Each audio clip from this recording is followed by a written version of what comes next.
স্বামীজির স্মরণে বঙ্গ বিজেপি জন্মবার্ষিকীতে বিবেকানন্দকে শ্রদ্ধা জ্ঞাপন।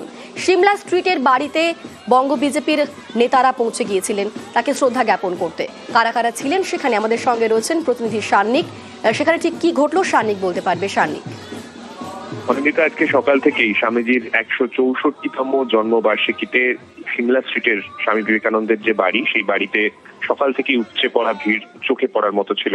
সেখানে সাধারণ মানুষ, স্কুল পড়ুয়া, তাদেরও যেমন একদিকে ভিড় ছিল, যেমনটা তুমি বলছিলে, রাজনৈতিক ব্যক্তিত্বদের উপস্থিতিও কিন্তু নজরে পড়ার মতো ছিল।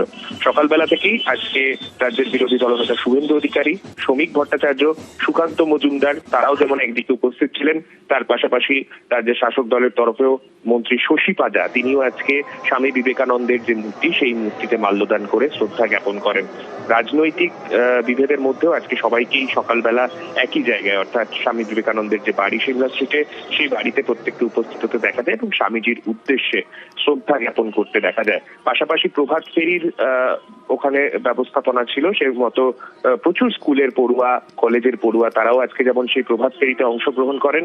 পাশাপাশি বঙ্গ বিজেপির তরফে বিবেক যাত্রা বলে একটি অরাজনৈতিক কর্মসূচি সেখানে নেওয়া হয়েছিল। সেই প্রভাত ফেরির অনুষ্ঠানে আজকে দেখা যায় সুকান্ত মজুমদার, ইন্দ্রনীল খা তারাও কিন্তু আজকে অংশ নেন।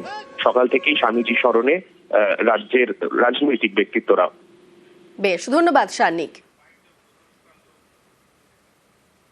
আমাদের যুব নেতা যারা, তারা যুব বিবেক যাত্রা করবে, তাদেরকে একটাই বার্তা থাকবে যে আগামী দিনে যুব সমাজের হাতে যদি কাজ চায়, যুব সমাজের হাতে যদি ইনোভেশন চায়, যুব সমাজের হাতে যদি শিল্পায়ন চায়, তাহলে পরে স্বামী বিবেকানন্দের যে নীতির কথা বলে গেছে, সেই নীতির উপর আধারিত সরকার যেরকম কেন্দ্রে প্রতিষ্ঠা হয়েছে, সেই ধরনের সরকার পশ্চিমবঙ্গেও দরকার। আমরা চাই যে পশ্চিমবঙ্গে এমন একটি সরকার তৈরি হোক যে সরকার আগামী দিনে বিবেকানন্দের চিন্তাধারাকে বাস্তবায়িত করবে।